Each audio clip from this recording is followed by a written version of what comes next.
Transcript होता है वो रिएक्टिव होता है। कैसा होता है वो? रिएक्टिव होता है। रिएक्टिव। ठीक है, समझ में आ रही बात? रिएक्टिव यस होता है सर। मतलब वो रिएक्शन में पार्टिसिपेट कर सकता है।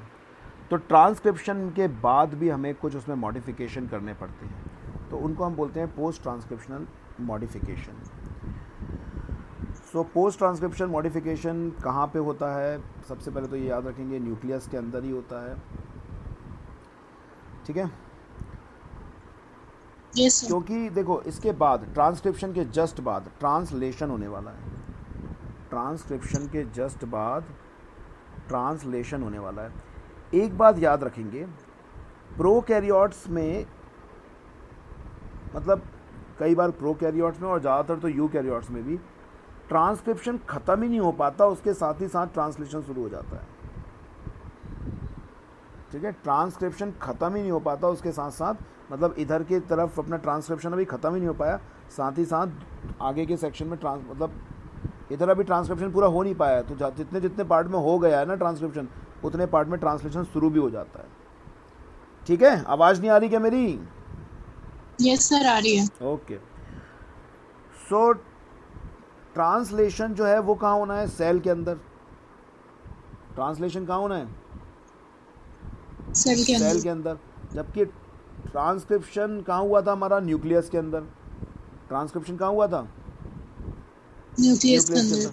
अब सेल में, एक तो सेल में बहुत सारी रिएक्शन चल रही हैं, उसमें आरएनए पार्टिसिपेट कर सकता है। ठीक है, यस सर। आरएनए रिएक्शंस में क्या कर सकता है? पार्टिसिपेट कर सकता है। दूसरा एक हमें सबसे बड़ा डर ये है कि सेल के अंदर तो बहुत सारे एंजाइम्स हैं सेल यस के सर। अंदर, और वो आरएनए को डाइजेस्ट कर सकते हैं। सेल के अंदर बहुत सारे एंजाइम्स हैं और वो आरएनए को डाइजेस्ट कर सकते हैं कि नहीं कर सकते? सर डाइजेस्ट का मतलब उसे मतलब, कंज्यूम कर लेंगे। हाँ, मतलब उसको तोड़ देंगे आरएनए को। डाइजेस्ट का मतलब होता है कंज्यूम करना नहीं होता, ब्रेक कर देना, बॉन्ड्स ब्रेक कर देने को बोलते हैं डाइजेस्ट। तो वो उसका ओके सर। डाइजेस्ट कर देंगे। ठीक है ना? तो हमें यस सर। हमें जो सेल के अंदर न्यूक्लियसेस मौजूद है, न्यूक्लियसेस मतलब जो न्यूक्लिक एसिड को तोड़ सकते हैं, वो एंजाइम यानी कि आरएनए और डीएनए। तो हमें जो वो न्यूक्लियसेस मौजूद हैं, उससे हमें अपने आरएनए को बचाना है, तो इसलिए उसमें मॉडिफिकेशन करना ज़रूरी है। तो what is the reason for modification? So reason क्या है मॉडिफिकेशन के? दो रीज़न बताए मैंने आपको, बताओ कौन कौन से? सो एक बहुत रिएक्टिव होता है तो रिएक्ट ना करे, हाँ, और उसे न्यूक्लियस एंजाइम तोड़ना दे। ठीक है। सर बायो बैच कितने बजे होगा, ये किसने पूछा है मुझसे अलग से? जानवी ने पूछा, अच्छा, अमृता ने पूछा। तो आरएनए को न्यूक्लियस से बचाने के लिए उसमें पोस्ट ट्रांसक्रिप्शन मॉडिफिकेशन होते हैं, कुछ ना कुछ उसमें ट्रांसक्रिप्शन के मॉडिफिकेशन होते हैं। ये चैप्टर कल ख़त्म हो जाएगा आपका, जो आपके पेपर में आ रहा है वहाँ तक। अब सर इस चैप्टर में से कुछ डिलीट हुआ है? कुछ भी डिलीट नहीं हुआ, मैं पूरा पढ़ाऊँगा सिलेबस। बायो का वैसे ही छोटा सिलेबस है, उसमें भी आप डिलीटेड पढ़ोगे, क्या मतलब है? मैं पूरे सब ऐसे पढ़ाऊँगा। पूछ रहे थे। नहीं नहीं नहीं, कुछ नहीं हुआ डिलीट, अब नहीं देखना सर बस। तो सर हाँ, ये चैप्टर खत्म होने के बाद क्या कराओगे? दोबारा से सेकंड चैप्टर से स्टार्ट फिर से, और ऑब्जेक्टिव डिस्कस किया करेंगे। सर नहीं ऑफलाइन नहीं में और भी? नहीं नहीं नहीं नहीं नहीं, पहले अपन करेंगे principle of inheritance and variation दोबारा से, उसके बाद करेंगे यस सर सेकंड। वही। ठीक है, हाँ सर वही बोल ठीक रहा ठीक था। ठीक। सर चलो, तो ऑफलाइन में भी? ऑफलाइन में भी हाँ, पहले principle of inheritance and variation करा के फिर सेकंड चैप्टर से दोबारा। ठीक है, सर 35 नंबर में 6 चैप्टर। हाँ तो अब है तो क्या करें, वो तुम्हें लग रहे हैं छोटे चैप्टर, बायो वो बहुत बड़े चैप्टर है, अगर पढ़ के देखोगे तो काफ़ी बड़े चैप्टर हैं वो। बायो नहीं सर, सर 6 चैप्टर में तो 35 नंबर कितना देंगे सर ये? 35 का ही देंगे, 36 का नहीं देंगे, टेंशन मत लो, ये बारह। दे देंगे, वो सब दे देंगे। ऑब्जेक्टिव तो देने हैं उन्हें। कितने ऑब्जेक्टिव बताए उन्होंने? कुछ बताया कि अभी 35 होंगे कि 40 होंगे? हाँ, रिकॉर्डिंग हो रही है, रिकॉर्डिंग तो मैं करता सर रहूँगा। मार्क्स बताया है। सिर्फ मार्क्स आए ना 35, वो नहीं आया ना कितने क्वेश्चन होंगे। नहीं अब अपन तो को बायोलॉजी में अपन क्या करेंगे, थोड़ा ज़्यादा टारगेट रखेंगे, जैसे 35 क्वेश्चन के लिए 70 क्वेश्चन मान के चलेंगे, 90 क्वेश्चन है ना, 90 मिनट देंगे उन लोग। 90 मिनट में आप 90 क्वेश्चन का टारगेट रखना बायो में। तो सर 35 में से 35 आ जाएंगे? आने चाहिए, ये तो तुम्हारे ऊपर है, तुम्हारी काबिलियत के ऊपर है, मैं तो सब कुछ करा दूंगा। तो सर हम भी सब कुछ कर लेंगे। हाँ तो आ जाएंगे सब कुछ। सब कुछ बच्चे अगर सर ये कर ले, आदित्य अब ज्वाइन कर रहा है। सब कुछ अगर बच्चे कर लेते तो फिर बात ही क्या होती। चलो अब हाँ हम लोग बात करते सर हैं। हम कर लेंगे सर, चलो ये आदित्य। ओके भाई, शुरू करें अपन। 9 बजे तक ही टाइम रहता है अपने पास। चलो भाई, फॉर्मेशन ऑफ एमआरएनए देखते हैं अब हम लोग, है ना। तो मतलब पोस्ट ट्रांसक्रिप्शनल इवेंट। अब मैं इसको ना, मैंने हेडिंग क्या डाली है देखो जरा। Formation of mRNA। तो क्या ये गलत हेडिंग डाली है? मैंने पोस्ट ट्रांसक्रिप्शनल मॉडिफिकेशन को फॉर्मेशन ऑफ एमआरएनए लिखा है। क्या ये गलत हेडिंग है कि सही हेडिंग है? क्योंकि सही है सर। क्यों क्यों आरएनए का फॉर्मेशन तो ट्रांसक्रिप्शन कहलाता है। सर तो ट्रांसक्रिप्शन आरएनए तो सर जो पहले मतलब आरएनए बना था वो तो फंक्शनल ही नहीं था। बिल्कुल सही, पहले वो प्राइमरी ट्रांसक्रिप्ट था, पहले वो क्या था, प्राइमरी ट्रांसक्रिप्ट था, ठीक है। तो अब बिल्कुल सही हेडिंग डली है, एमआरएनए का फॉर्मेशन मतलब पोस्ट ट्रांसक्रिप्शनल इवेंट है। कुछ नहीं, अभी शुरू ही नहीं हुआ, बस इतना बताया है कि आरएनए में कुछ चेंजेस होंगे। आदित्य सुनो, आदित्य बात सुनो ध्यान से। आरएनए किसके अंदर बनता है? न्यूक्लियस में। बोलो बनता है, हाँ बोलो, बोलो हाँ आदित्य। सर बनता है, बनता है, बनता हाँ, है। अब प्रोटीन ट्रांसलेशन के लिए सेल में आएगा, ठीक है। हाँ तो एक तो सेल के अंदर के एंजाइम इसको डाइजेस्ट कर सकते हैं, हाँ एक खतरा ये। और दूसरा, ये खुद भी रिएक्शन में पार्टिसिपेट कर सकता है। हाँ एक तो ये खुद मचल सकता है, और एक तो दूसरे इसको मचला सकते हैं। दोनों ही खतरे हैं। हाँ। तो इसलिए हम लोग आरएनए के अंदर मॉडिफिकेशंस करते हैं कुछ, हम लोग नहीं करते, मतलब सेल करती है खुद। तो यस सर। उसी मॉडिफिकेशन के बारे में हम लोग पढ़ रहे हैं। तो सबसे पहला मॉडिफिकेशन होता है कैपिंग होना। क्या होना? Capping, capping. ठीक है। सबसे मॉडिफिकेशन क्या होता है? कैपिंग होना, ठीक। कैपिंग। तो तुम्हें ये पता है कि आरएनए जो है वो सिंगल स्ट्रैंडेड होता है, और ये जो डबल स्ट्रैंडेड डीएनए उससे फॉर्म्ड होता है, ठीक। तो अब इसके दो यस एंड, सर। अब इसके दो एंड होते हैं, एक तो 5 प्राइमर एंड और एक 3 प्राइमर एंड। याद रखना कैपिंग जो होगी वो 5 प्राइमर एंड पे होगी, ये कुछ याद रखना अच्छे तरीके से। कैपिंग होगी वो किस पे होगी?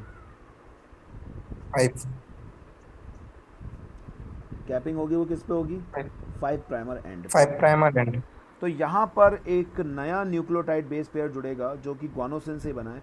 इसका नाम होता है 7 मिथाइल ग्वानोसिन। क्या नाम होता है इसका? 7 मिथाइल। सर इसको वैसे क्या कहेंगे? यही कहेंगे 7 मिथाइल ग्वानोसिन, और क्या कहेंगे? नहीं, जैसे सर 5 मिथाइल यूरेसिल को हम थाइमिन नहीं, कहते थे। इसको नहीं कहते, इसको 7 मिथाइल ग्वानोसिन ही कहते हैं, ठीक यस है। सर। तो इसमें 3 फॉस्फेट ग्रुप जुड़ जाएंगे, 3 इसमें क्या जुड़ जाएंगे? फॉस्फेट ग्रुप, और इसके साथ जुड़ जाएगा 7 मिथाइल ग्वानोसिन, ठीक। Yes sir. अब इस प्रोसेस में जो सबस्ट्रेट इन्वॉल्व होगा, यानी कि जो एनर्जी इन्वॉल्व होगी वो ग्वानोसिन वाली होगी। जीटीपी इन्वॉल्व होगा इसमें, ठीक है ना, ग्वानोसिन ट्राइफॉस्फेट, हाँ। ठीक। क्योंकि यहाँ पे 7 मिथाइल ग्वानोसिन जुड़ा है तो जीटीपी इन्वॉल्व होगा यहाँ पे, ठीक। यस। तो याद यस रखेंगे सर। हम लोग यहाँ पे कौन सा ग्रुप जुड़ता है? 7 मिथाइल ग्वानोसिन। कौन सा जुड़ता है यहाँ पे? 7 मिथाइल ग्वानोसिन। किस जगह पे जुड़ता है? 5 प्राइमर 5 एंड पे, प्राइमर। ठीक है। एंजाइम इस यस सर। प्रोसेस में जो लगेगा उसे बोलेंगे ग्वानेल ट्रांसफेरेज। क्या बोलेंगे? Guanine transferase. ठीक है। अब इस प्रोसेस को समझेंगे हम लोग कि यहाँ पे जब कैपिंग होगी 5 प्राइमर एंड पे,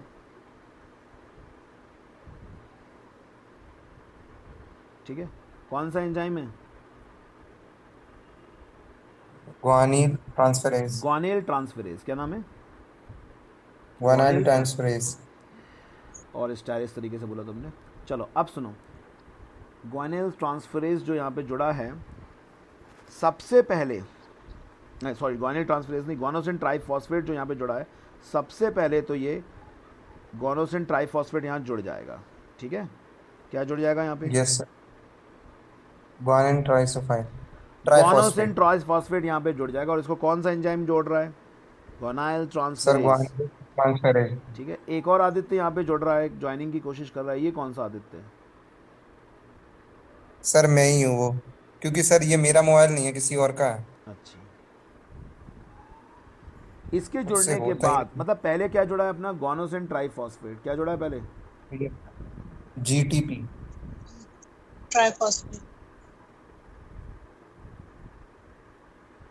और फिर इसके बाद मिथाइल ग्रुप जुड़ेगा, तो ये बन जाएगा 7 मिथाइल गोनोसिन। ठीक है, यस तो सर। यहाँ पे एक और एंजाइम यूज होगा, वो होगा मिथाइल ट्रांसफेरेज। तो याद रखना, गोनोसिन ट्राइफॉस्फेट को जोड़ने के लिए तो गोनिल ट्रांसफेरेज यूज हुआ, लेकिन मिथाइल ग्रुप को जोड़ने के लिए मिथाइल ट्रांसफेरेज यूज होगा। सर एक और बार बोलना सर। सबसे पहले गोनोसिन ट्राइफॉस्फेट जुड़ा, हाँ। किसने जोड़ा उसको? गोनिल ट्रांसफेरेज ने। किसने जोड़ा? हाँ, ग्वानाइल ट्रांसफेरेज। बिल्कुल। और उसके बाद मिथाइल ग्रुप जुड़ा, जो जिसे जोड़ा मिथाइल ट्रांसफेरेज ने। यस सर, आगे आगे। ठीक है, क्योंकि 7 मिथाइल गोनोसिन था ना, तो पहले गोनोसिन जुड़ा और फिर मिथाइल ग्रुप जुड़ा, और ट्राइफॉस्फेट उसमें से यस अलग हो गया, उससे एनर्जी मिल गई। ठीक है, यस सर। Yes sir. समझ में आया यस सभी सर। को? आ गया सर। समझ में आया सभी को? Yes sir. तो सबसे पहले क्या जुड़ा यहाँ पे? गोनोसिन ट्राइफॉस्फेट। सबसे पहले क्या जुड़ा यहाँ पे? GTP। गोनोसिन ट्राइफॉस्फेट। ठीक है ना, और फिर क्या जुड़ा यहाँ पे? Methyl group at the 7th position of गोनोसिन। ठीक है ना, फिर वो जुड़ा। Okay, yes sir. यस। और इसको किसने जोड़ा? मिथाइल ग्रुप को। Sir methyl transferase. ट्रांस नाम से दिख रहा है, मिथाइल ट्रांसफेरेज। ठीक, यस सर। ओके। अब ये तो हो गई कैपिंग। कैपिंग किस एंड पे हुई थी? 5 प्राइमर एंड पे। सर ये ट्रिपल P क्या है? ट्राइफॉस्फेट। ओ, कैपिंग कौन से एंड पे हुई? 5 प्राइमर एंड। ठीक है, लेकिन इसका दूसरा प्राइमर एंड तो अभी ओपन है, यहाँ पे तो रिएक्शन हो सकती है। हाँ। तो यहाँ पे होगी टेलिंग। इस प्रोसेस को बोलेंगे हम टेलिंग होगी। यहाँ पे क्या होगी? टेलिंग। टेलिंग। ठीक है, टेलिंग किस जगह पे होगी? 3 प्राइमरी। ओके, तो इस काम में इन्वॉल्व होगा सबसे पहले तो याद रखना GTP, और यहाँ पे एडेनाइलेटेड रेसिड्यू यानी कि एडेनिन ही ऐड होगा यहाँ पर। अब कितने एडेनिन ऐड होंगे? एडेनाइलेटेड रेसिड्यू यानी कि एडेनिन ही होता है। कितने एडेनिन यहाँ पे ऐड होंगे? तो लगभग 200 से 300 बेसेस ऐड होंगे। कितने ऐड होंगे यहाँ पे? 200 से 300 बेसेस एडेनाइलेटेड रेसिड्यू ऐड हो जाएंगे यहाँ पे 3 प्राइमर एंड पे, और बॉन्ड वही फॉस्फोडाइस्टर बॉन्ड फॉर्मेशन होगा। ठीक है, अब तुम्हें ये याद है फॉस्फोडाइस्टर बॉन्ड फॉर्मेशन के लिए एक डीएनए का टेम्पलेट होना जरूरी था। याद है, वहां से एक OH ग्रुप फ्री होता था, हमने बात करी थी। OH ग्रुप फ्री होता था, याद है? Yes sir. तो फॉस्फोडाइस्टर बॉन्ड के लिए क्या होना जरूरी होता था? OH group. OH free. DH free hydroxyl हाँ, ग्रुप। डीएनए का टेम्पलेट होना जरूरी है। या फिर मैं ये बोल सकता हूँ कि आरएनए सिंथेसिस के लिए डीएनए का टेम्पलेट होना जरूरी है। भाई अपने आप थोड़ी ना आरएनए सिंथेसिस हो सकता है, डीएनए का टेम्पलेट होना जरूरी है। ठीक है, हाँ। डीएनए होना जरूरी है ना। Yes sir. यस। अपने आप तो आरएनए सिंथेसिस नहीं हो सकता। नहीं सर। नहीं आई बात समझ में? आ गई। तो अपने आप तो आरएनए सिंथेसिस नहीं हो सकता, तो वहाँ पे डीएनए होना जरूरी है। लेकिन यहाँ पर देखो, जो एडेनिन जोड़ रहे हैं, एडेनाइलेटेड रेसिड्यू यहाँ पे जोड़ रहे हैं, वो अपने आप ही जुड़ रहे हैं without help of DNA. DNA है ही नहीं यहाँ पर। है क्या यहाँ पे डीएनए? ये 200 से 300 बेस पेयर अपने आप ही जुड़ रहे हैं without using DNA as a template.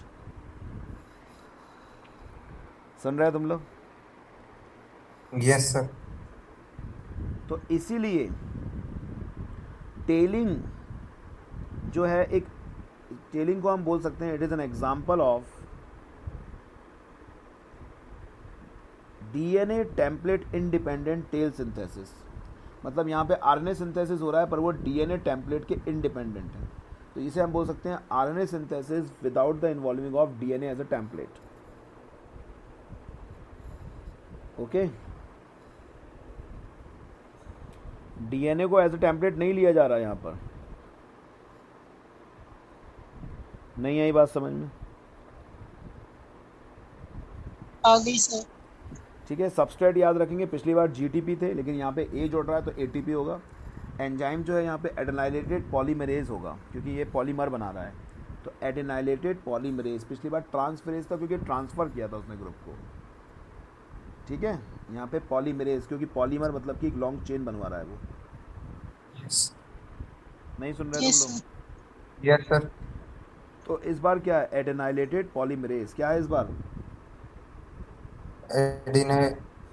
एडिनाइलेटेड polymerase. एडिनाइलेटेड polymerase. ठीक है, yes sir. Yes yes sir. Sir. तो दो चीज़ें हो गई, एक तो टेलिंग हो गई, एक कैपिंग हो गई, एक टेलिंग हो गई।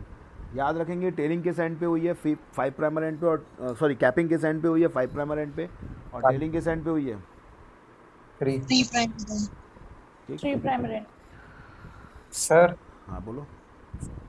सर ये आपने सर ये नहीं बोला था सर। क्या? सर ये क्या है? यही तो जुड़ा है, एडेनाइलेटेड रेसिड्यू मतलब एडेनाइन ग्रुप, उसी को बोल रहे हैं हम लोग। Yes sir. यही तो जोड़ रहा हूँ मैं 2 घंटे से, यही तो बोल रहा हूँ, और ये कह रहा है यही नहीं बोला था आपने। सर वो सुनाई नहीं दिया था ना। ए ग्रुप जुड़ा है, ए ग्रुप, ए दिख रहा है ये ए। तो टेलिंग के क्या होता है? ए क्या होता है? सर शाहरुख खान बन जाते हैं। हाँ, अब हम बात करते हैं स्प्लाइसिंग की। ठीक है, यस सर। तो यहाँ पर स्प्लाइसिंग करने के लिए बहुत सारे एंजाइम्स का ग्रुप इन्वॉल्व होता है। ठीक है, और कुछ प्रोटीन्स भी इन्वॉल्व होते हैं। तो उस पूरे ग्रुप को पहले बात तो याद रखना, हम लोग स्प्लाइसोसोम कहते हैं। ठीक है, ठीक है। तो एक और रिपीट अरे करना। पहले तो एक सेकंड, पहले तो स्प्लाइसिंग क्या होता है पहले वो तो बता दूं मैं।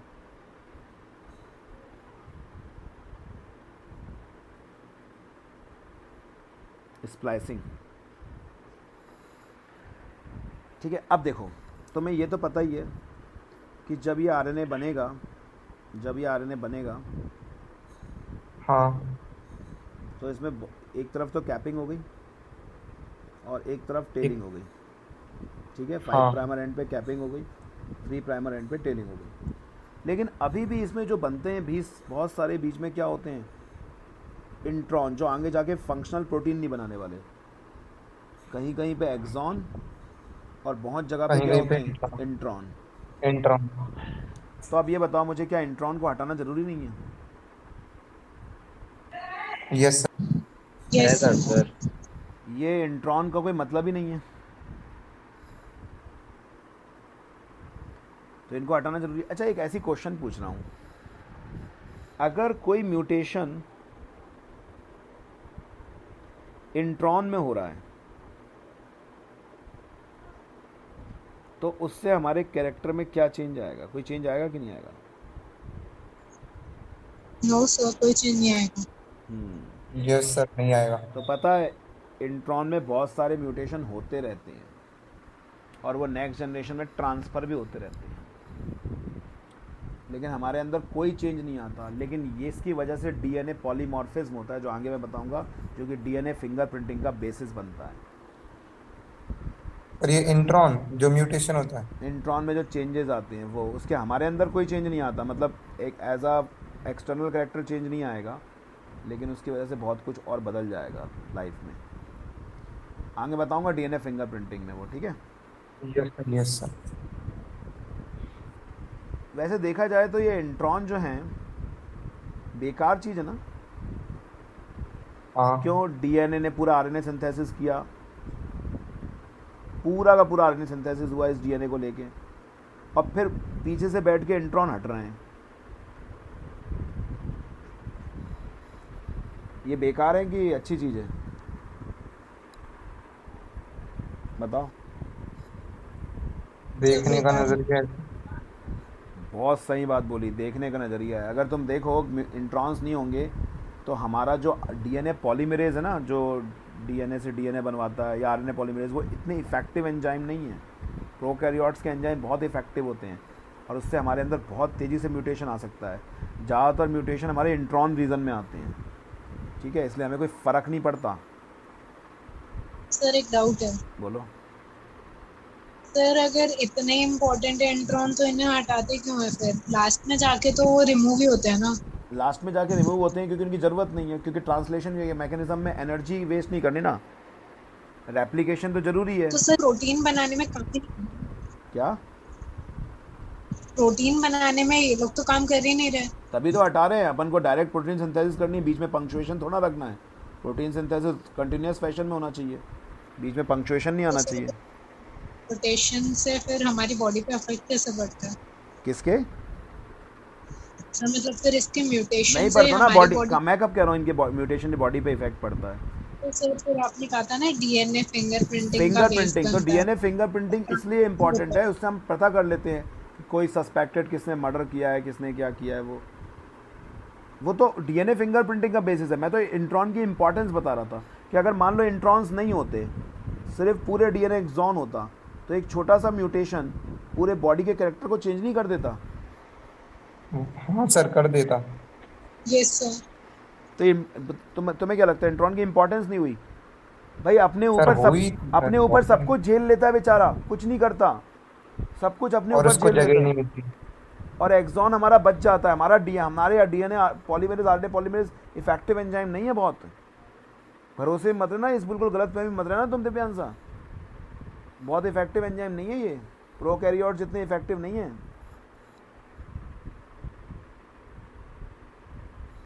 नहीं समझ में आया?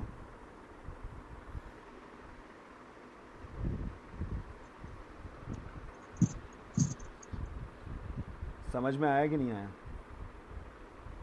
यस सर, आ गया नहीं, अपन पॉइंट टू पॉइंट डिस्कस करते, तो समझ में नहीं आया, बताओ क्या नहीं आया? सर, आ गया। इंट्रॉन की इंपॉर्टेंस तुम्हारे नज़रिए से है कि नहीं, ये बताओ। सर है। फिर हटाते क्यों हैं? मैं तुमसे ही तुम्हारे क्वेश्चन पूछ रहा हूँ। सर क्योंकि उनका प्रोटीन फंक्शन करने में कोई काम नहीं है। वो हाँ, सिर्फ क्या बात कही। प्रोटीन फंक्शन में तो और वो रुकावट है, एनर्जी वेस्टेज प्रोसेस है। Yes sir. ठीक है, यस सर। तो अब हम लोग स्प्लाइसिंग करेंगे। क्या करेंगे हम लोग? स्प्लाइसिंग। स्प्लाइसिंग करेंगे। इस क्या बोला इसने अभी? क्या बोला था इसने अभी? क्या बोला था तुमने अभी? स्प्लाइसिंग। ज़्यादा सही बोला था उसने, लेकिन मैं स्प्लाइसिंग ही बोलूँगा, ठीक है। स्प्लाइस करना। तो अब हमें क्या करना है? इंट्रॉन रीजन्स को हटाना है। किसको हटाना है?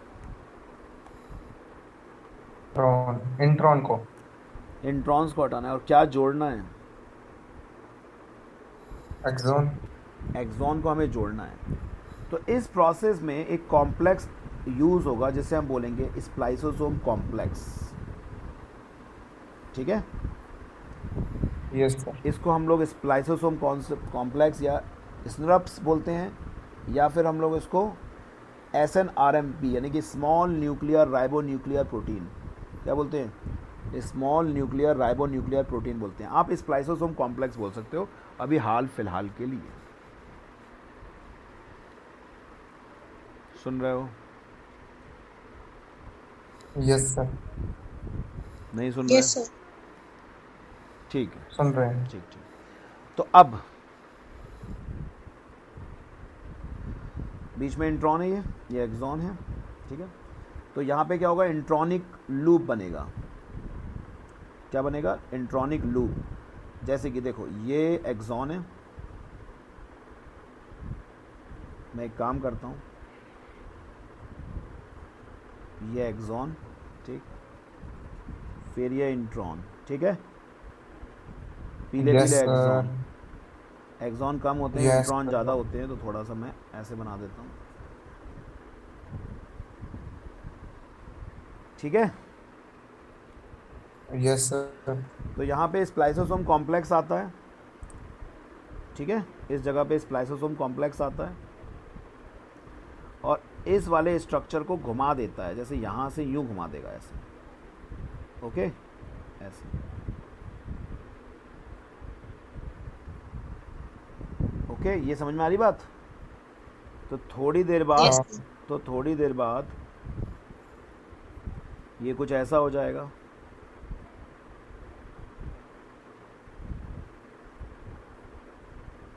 ये बड़ा नहीं होता, लेकिन मैंने क्या है, जगह अब इसको खिसका के इधर थोड़ा लाता मैं।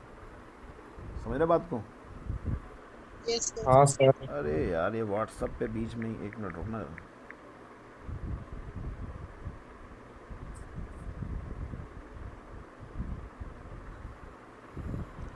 ओके, फिर इस वाले, ये वाला जो मैं दिख रहा है, जो ये इंट्रॉन भी ऐसे इसने लूप बनवा दिया। ये बड़ा सा बना देता हूँ क्योंकि वो बड़ा था इंट्रॉन। और ये जो है ऐसे जोड़ दिया, ठीक है। ये इंट्रॉन है और ये क्या है,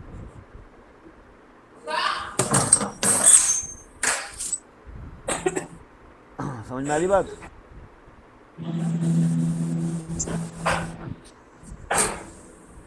क्या हो गया आदित्य? भाई मैं घर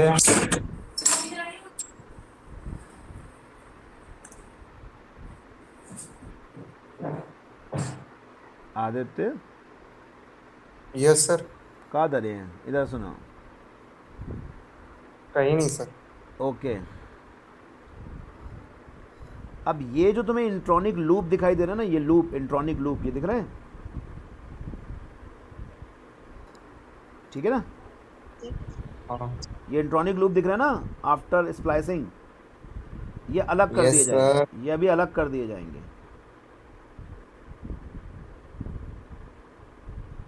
ठीक। Yes yes sir. सर। अरे छोटा वाला इससे समझाएगा। और इन इंट्रॉनिक लूप्स को हम लोग बोलते हैं, एक तो इंट्रॉनिक लूप ही बोल सकते हैं सिंपली, हाँ ठीक है।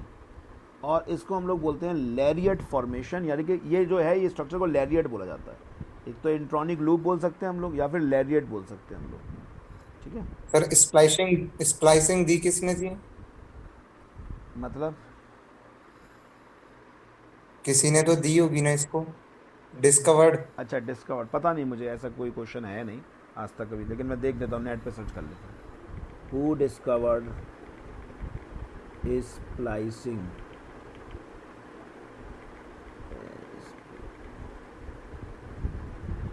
Who discovered? Phillip Sharp and Richard Roberts, इन्होंने दी थी, ठीक।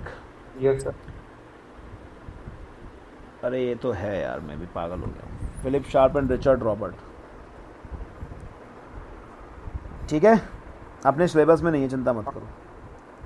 Yes sir. एक्चुअली इन्हीं के नाम पे ये बना था, ये स्नप करके प्रोटीन का जो नाम बना था, तो उसी पे बना था। चलो, तो स्प्लाइसिंग वही दी बना है चाहिए। फिलिप शार्प और रिचर्ड रॉबर्ट ने, ठीक है। वो इंपॉर्टेंट नहीं है, चिंता मत करो, अपने सिलेबस में नहीं है। हाँ सर, कोई टेंशन नहीं। अच्छा, अब जो है वो एक्सॉन है को हम लोग, हमारे इंट्रॉन तो अलग हो गए,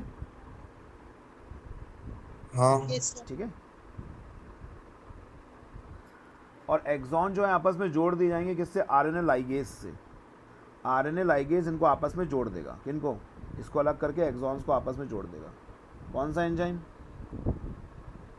आरएनए लाइगेज। देखो, ये तुम्हें काफ़ी छोटी छोटी बातें लगती हैं, पेपर में सीधे आएगा, who joint exon after spliceosome, DNA ligase, RNA ligase, उसी दिन तुम कंफ्यूज हो जाओगे।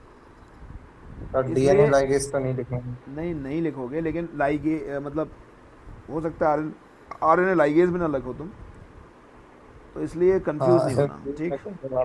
अब याद रखेंगे, no spliceosome occurs in prokaryotes.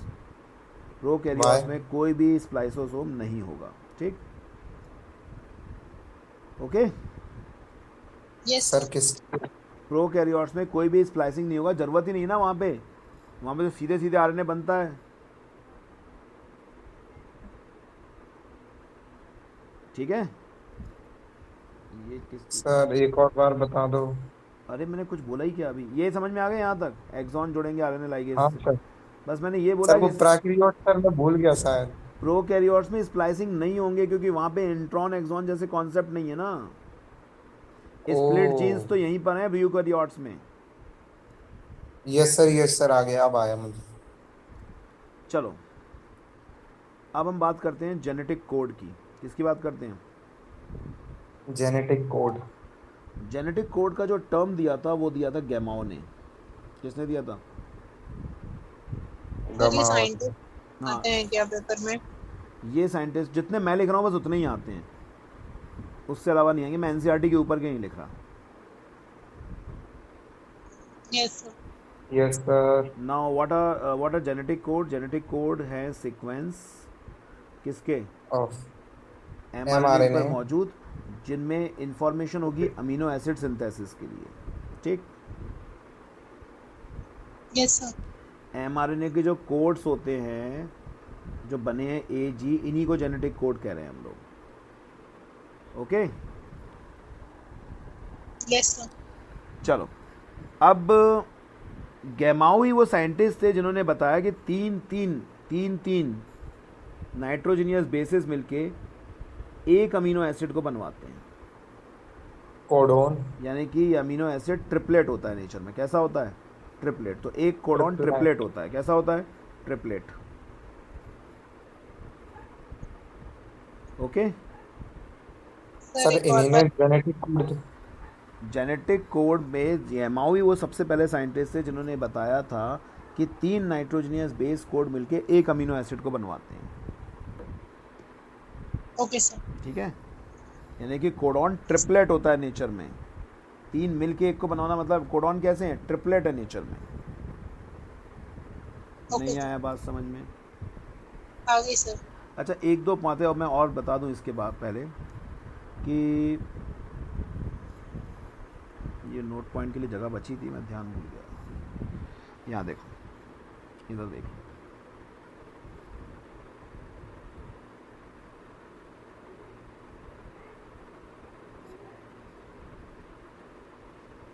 ये नोट पॉइंट ये अपन बाद में करें वो ज़्यादा सही रहेगा। तो बाद में करते हैं इसको आफ्टर ट्रांसलेशन। तीनों मोट आपने जो कुछ दवाइयों के नाम सुनोगे ना, स्ट्रेप्टोमाइसिन, टेट्रासाइक्लिन, है ना, इनके हाँ भी कुछ कैसे ये वर्क करते हैं उसके बारे में बात कर रहा था मैं। ये पर बाद में बात करते हैं। चलो तो टर्म दिया था जेनेटिक कोड किसने? गैमाओ ने दिया था। किसने दिया था? गमा। हाँ। तो इसी ने बताया था कि जेनेटिक कोड ट्रिपलेट होते हैं नेचर में। कैसे होते हैं? ट्रिपलेट। अब सुनो कैसे गैमाओ ने ये सोचा कि ट्रिपलेट होते हैं जेनेटिक कोड। अब बात सुनो। सबसे पहले उसने ये सोचा कि अगर एक कोडॉन एक नाइट्रोजनियस बेस का बना होगा, एक कोडॉन एक नाइट्रोजनियस बेस का बना होगा, तो चार नाइट्रोजनियस बेस के 4 कोडॉन होंगे। मतलब कोडॉन मतलब जो अमीनो एसिड बना सकता है उसको बोल रहे हैं हम लोग। तो अगर एक कोडॉन एक ही नाइट्रोजनियस का बेस का बना है तो 4 ही तो हमारे पास कोडॉन मिल सकते हैं और 4 ही अमीनो एसिड बन सकते हैं फिर तो। सर कोडोन और अमीनो एसिड सेम है? ना अमीनो एसिड है जो कि प्रोटीन बनवाएगा। तो अमीनो एसिड की चेन को प्रोटीन बोलते हैं। कोडॉन वो चीज़ जो अमीनो एसिड बनवाएगा। एक तरीके का एंजाइम है? नॉट कोड कितना कोड चाहिए हमें एक अमीनो एसिड बनाने के लिए? एंजाइम वंजाइम कुछ नहीं। कोडॉन उसको बोलते हैं, जैसे AUG इनको बोलते हैं। अब उसी ने सबसे पहले बताया था कि 3 मिलके एक अमीनो एसिड बनवाते हैं। Okay sir. नहीं समझ में आया? कोडॉन वो कोड है जो कि mRNA के ऊपर मौजूद है। नाइट्रोजनस बेसिस है मतलब वो? Nitrogenous basis